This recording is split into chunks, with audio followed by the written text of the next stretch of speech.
Hello, hello, hello, beautiful people. How are you today? Today is episode 51. 51 people. I'm so proud that I've come a long way since the beginning of lockdown and then interview beautiful people, 51 guests so far. And today's guest is Anna Kovacs in Canberra. Anna is an energy healer and holistic wellness transformation coach with a commitment to guiding her clients to their best selves. She is a Reiki and Seishin master who combines a number of modalities, including energy treatments, sound therapy, massage, as well as guidance in mindfulness and meditation. She ensures that any guidance is woven into her clients' day-to-day life in practical ways. I love being practical myself, and to ensure that they are engaged in wholehearted living. Her business is the Golden Spiral, and she works both in person and online, and she is located in Canberra. Welcome, Anna. Thank you so much, Ingrid. It's such a pleasure to be here. So thank you so much. And Ingrid, I would like to introduce you now. So Ingrid Galloway is the founder, relationship coach, and chief relaxation officer of KAHYANGAN, which means heaven.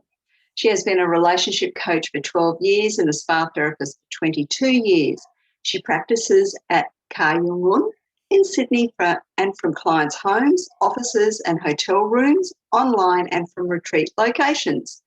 Her work has always focused on stress, relaxation and relationships, and always ready to look after loving and not so loving couples and broken or lonely-hearted singles. She does one-on-one coaching sessions, group workshops, virtual retreats, and in-person retreats. Thank you so much, Anna, for the introduction.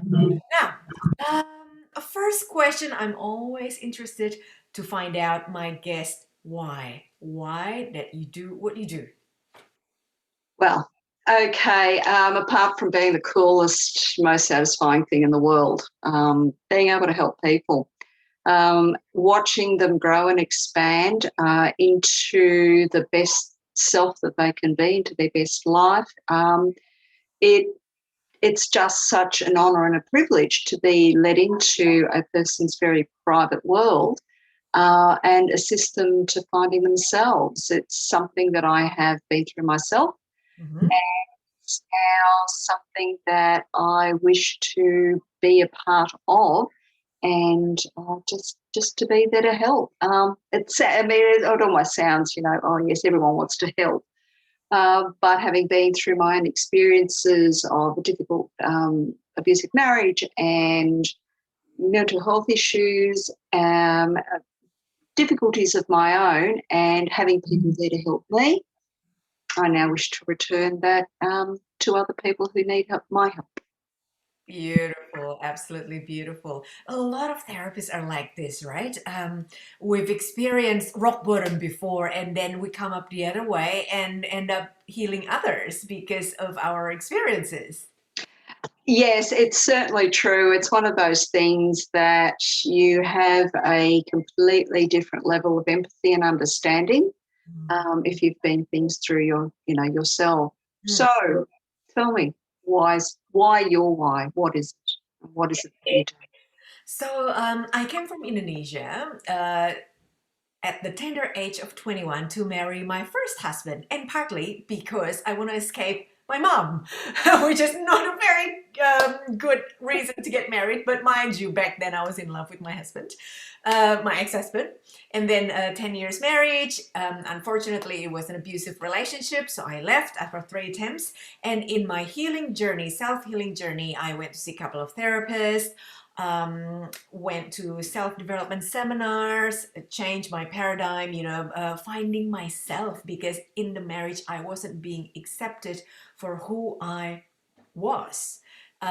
Same thing in my childhood, I wasn't being accepted for who I was, by my mother. And so I went back to college as well to study counseling and life coaching. And straight away, I knew that I would be a coach, not a counselor. And my niche would be in relationship because I am passionate, compassionate to help others in similar sort of predicament, and also with mental health issues. Some mental health issues I'm not equipped to handle, like very, very severe, say, mental health issues, but low to moderate is fine.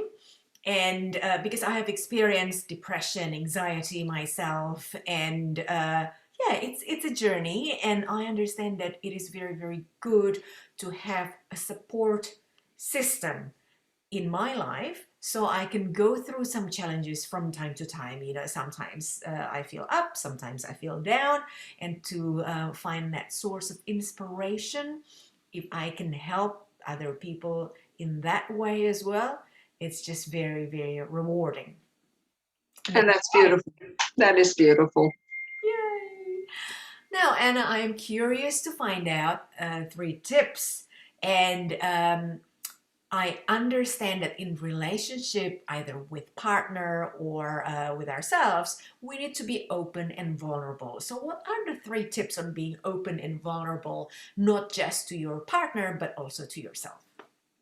Well, it actually, a lot of it ties into just the things that you've said now with your own introduction about your awareness of you needed help.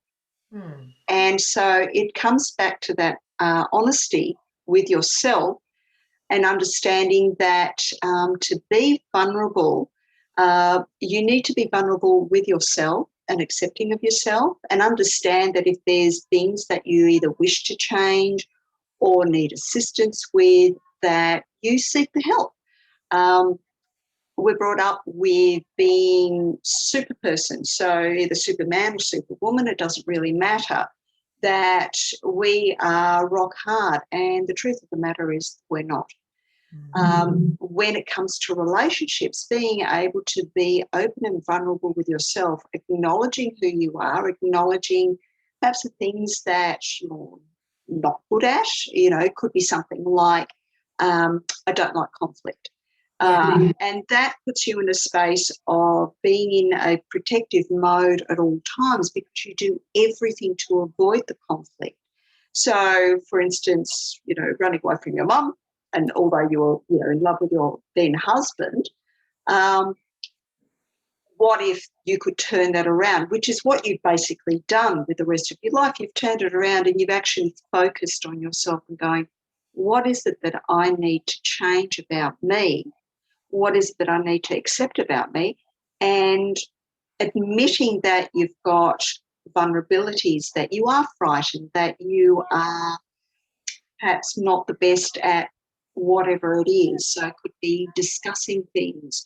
That actually weaves into the vulnerability with yourself. You then can turn around and going, okay, well, if this is who I am, this is the core of me, and I am that perfectly imperfect person, because we all are. There is not a single person on earth that is not perfectly imperfect. You can then turn around and you can then address issues in your relationship with your partner. So if there's something that is not going as well as you might like, taking that brave step, say, for instance, if you don't like conflict and you turn around and go, I'm finding this really difficult, I'm feeling very vulnerable, but I'd really appreciate if we could talk through whatever the issue is. And always doing it, obviously, not in the middle of, say, a charged moment. So if you're stressed or if your partner is stressed, and there's been something happened, don't do it at that moment.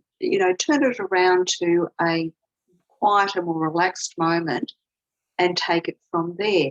So being open with yourself and then being open with your partner exposes that vulnerability, and it's a case of saying, I really want to make this work for us. I'm invested in our relationship, and I'm invested, and admitting to yourself you're invested in yourself as well, and you want to live the best, happiest life with this person. So it's such a brave step to admit that you're vulnerable.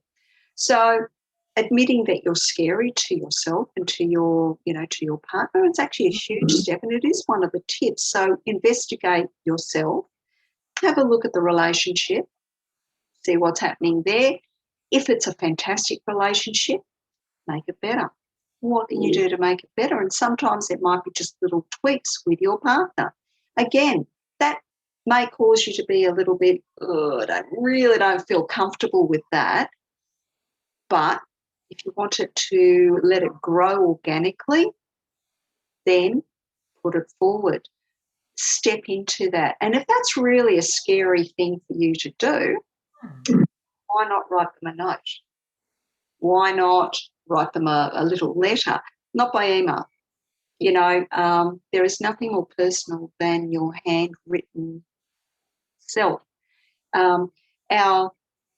Our writing, our handwriting is so connected to us. Right. You don't want to do it electronically. Electronic messages aren't the best. So write them a handwritten note and leave a little letter there and go, I'm really anxious about approaching you about a certain thing. I love you so much. I really would like to productively and cooperatively address it with you. Whatever words that you want to use. You can leave little tokens perhaps too about how much you love them, so that they don't feel like they need to be defensive as well. Yes.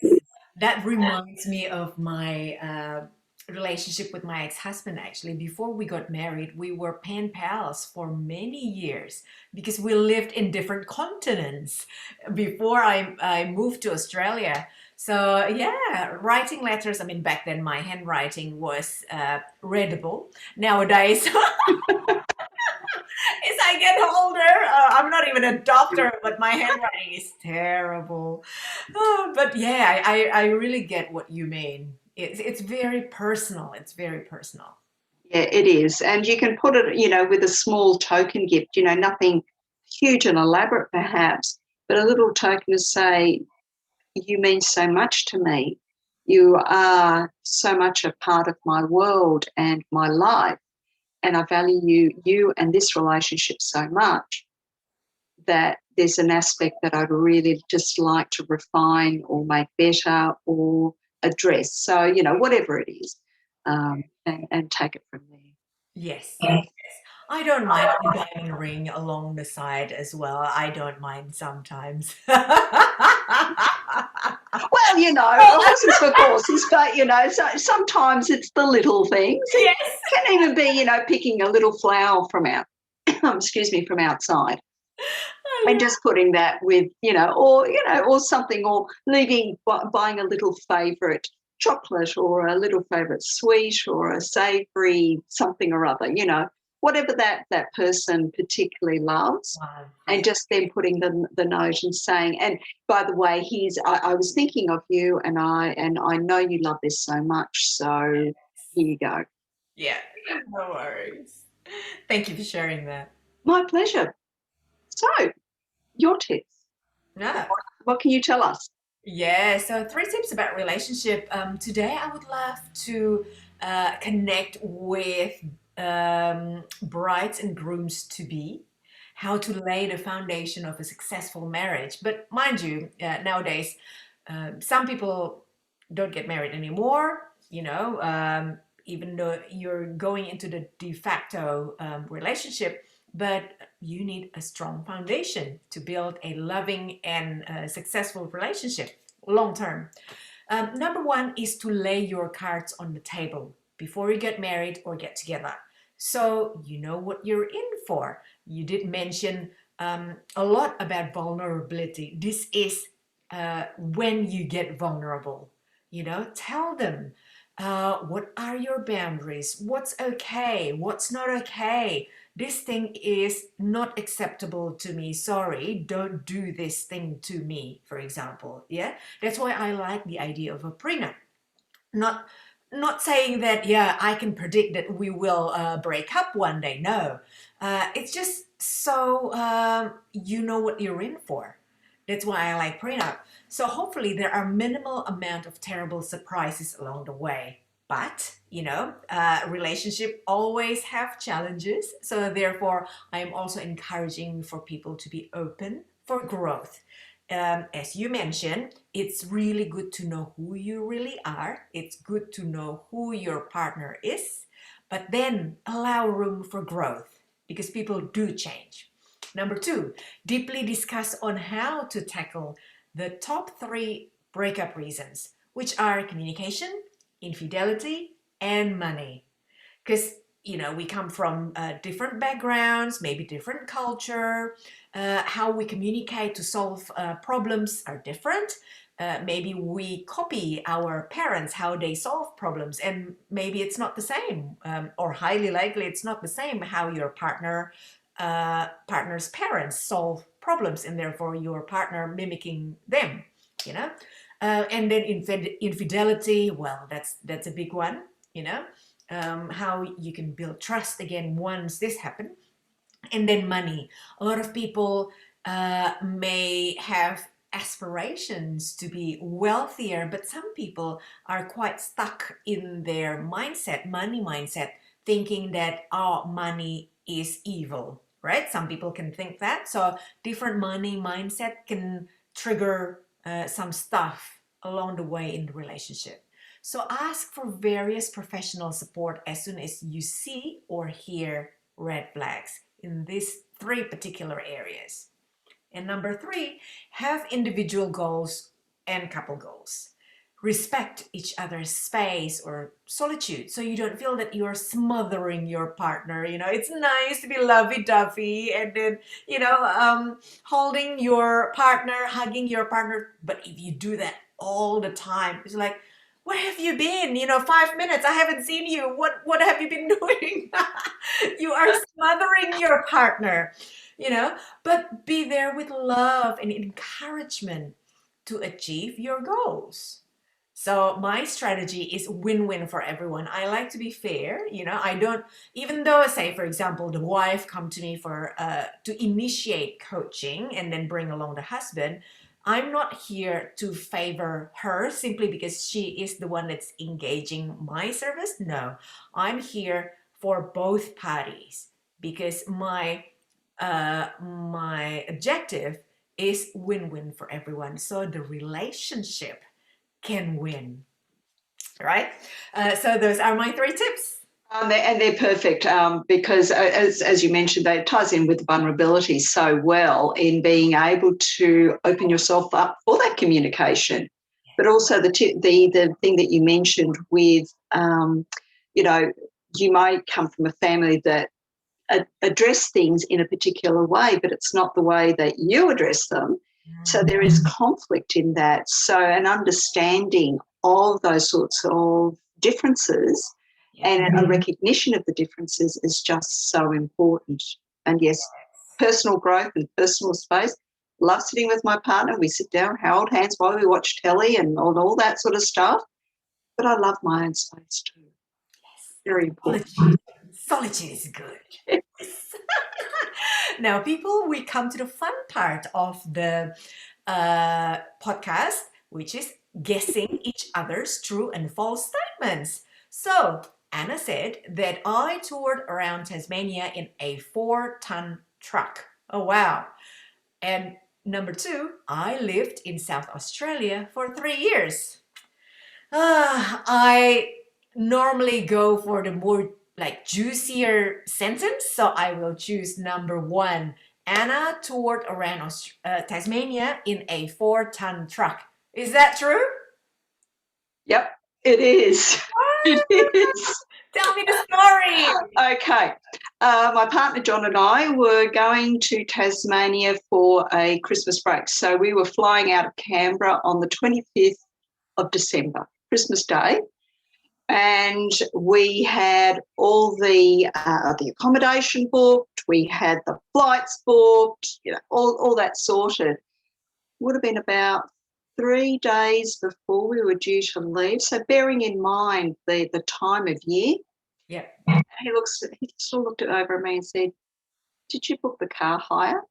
And I looked at him and went, No. Did you book it? Oh, no. So we were scrambling to get something. Yeah. And I think we got the last vehicle available because we were flying into Hobart, and bear in mind that time of year, it's the Sydney to Hobart yacht race. Right. Nothing was available except this truck. And it was a large thing with a flatbed, and we could have done with a load on the back, because every time we went over the bum, I think I came up about that far off the seat. We had our bags in the cabin, and it was a really good thing that John also has a truck license and was able to drive us around. Otherwise, we were going to end up hitching around Tasmania. You chose the perfect time. My second husband is from Hobart, so I know what it's like over there during that time. Yeah, it was beautiful. I mean, Tasmania was on my bucket list, and I absolutely loved it. It's just such a beautiful place. But yeah, there was an element of novelty of us trucking around Tassie. What a way to travel. Okay, so the fun part, let's see.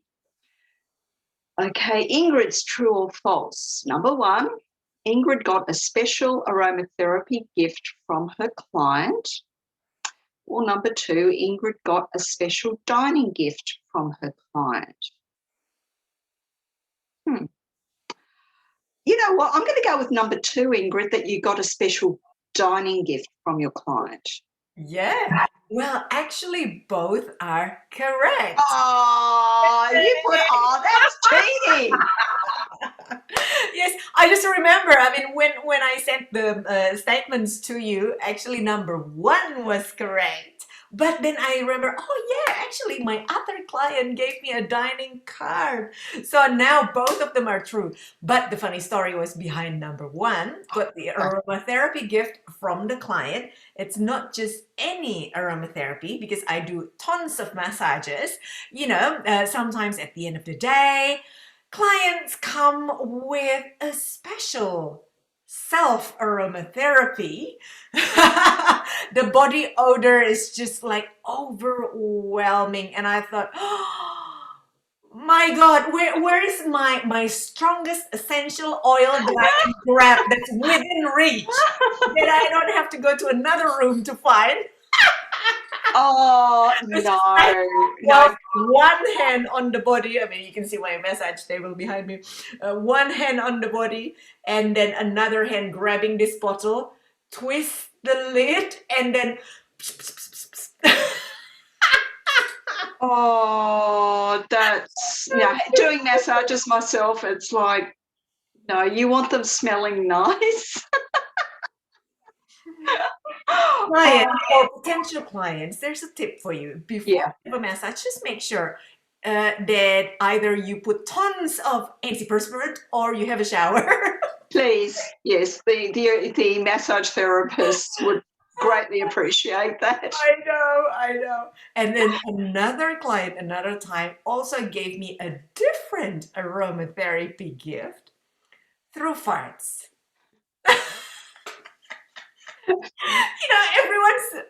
People are relaxed, being massaged, and then all of a sudden, Yes.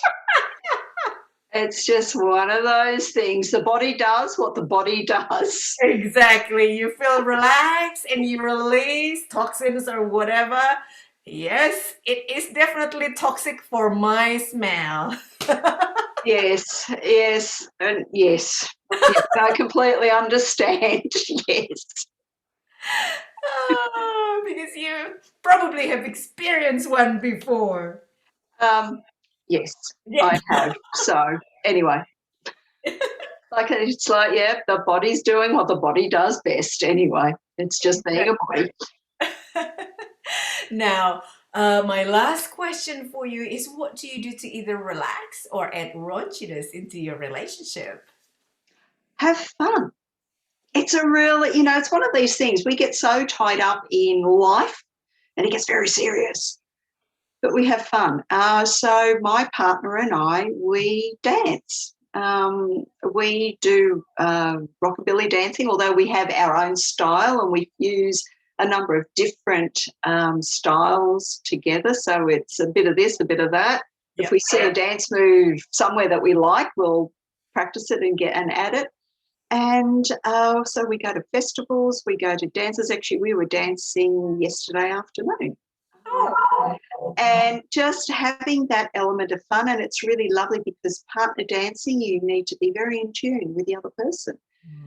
So adding that, and the comment that we get from so many people is they love watching us dance because we always look like we're having fun. Oh, wonderful. Great. That's great. My style of dancing is I grab a pole and I wiggle my bum. So not sure about whatever works. not sure about partner dancing, not sure. Give it a go. You never know. Need to learn. I can learn. We can learn. Absolutely. Yes. And what about yourself? What do you do? Now we have moved to the new house. I like to have a bath. Yes. For some years we didn't have a bath, and now we have a bathtub. I use it only once. Just remind me that I actually need to use it again. It's such a novelty for us because, well, one house didn't come with a bath, then what do? You know? Absolutely. Yeah, I like that to relax. Just set the candles on, music on. Yes. Beautiful. Yes, a woman after my own heart. I do that myself too. Yeah. Wonderful. So thank you so much, people, for watching our collaboration together, watching our podcast together. I hope you got some gems out of our 3 tips, respectively, and have fun as well with us, with our funny stories. And thank you so much, Anna, for coming to my podcast. If people would like to get help from you, how can they do that? A couple of easy ways. They can reach me by email. So my email address is anna@annagoldenspiral.com. They can also contact me through my website, which is annagoldenspiral.com. Or if in Australia, they can also reach me on my telephone. My phone number is available on my website. Wonderful. Thank you. And people, if you would like to ask more about relationship stuff, you can ask for a free chat with me. Just go through my website, www.kahyangan.com.au. That is KAHYANGAN.com.au.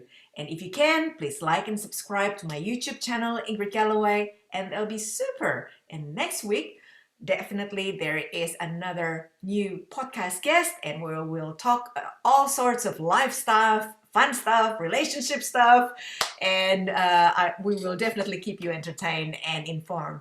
So thanks again, Anna, for coming. I hope you have a great day. You too. Thank you so much, Ingrid. Thank you for everyone for watching. Bye-bye.